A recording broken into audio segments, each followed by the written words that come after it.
हाय. Hectare Mackenzie नावाच्या एका माणसाने त्याच्या गर्लफ्रेंडला KFC मध्ये प्रपोज केलं. आता तिथे बसलेल्या दुसऱ्या कोणीतरी व्यक्तीने त्यांचा व्हिडिओ काढला आणि सोशल मीडियावर टाकला. मग तिसऱ्या व्यक्तीने त्यांचा मेम्स बनवला आणि त्यांची मस्करी करत असं म्हटलं की इतका पर्सनल मोमेंट तुम्ही पब्लिक मध्ये साजरा करत आहात. पैसे नाहीयेत का? एखाद्या चांगल्या जागी जाऊ शकत होतात. आणि अशा प्रकारे ही गोष्ट व्हायरल झाली. जेव्हा सगळीकडे सोशल मीडियावर त्यांची मस्करी होत होती तेव्हाच KFCने एक पोस्ट टाकली. जर तुम्ही मला त्यांना शोधायला मदत केली तर मी या कपलला त्यांच्या वेडिंगसाठी एक गिफ्ट देऊ इच्छितो. आता सगळीकडे सोशल मीडियावर त्यांना शोधण्याबद्दलचे पोस्ट आणि KFCची पोस्ट व्हायरल होऊ लागली.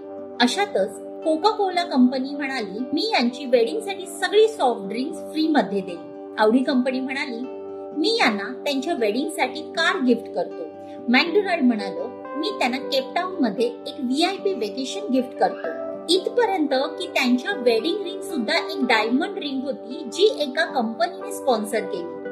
आणि शेवटी या कपलने न्यू इयरला लग्न केलं. हे सगळं नॉर्मल नाही असं सगळ्यांच्या बाबतीत होतच असं नाही.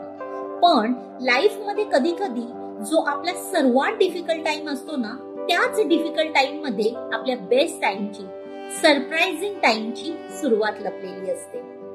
धन्यवाद.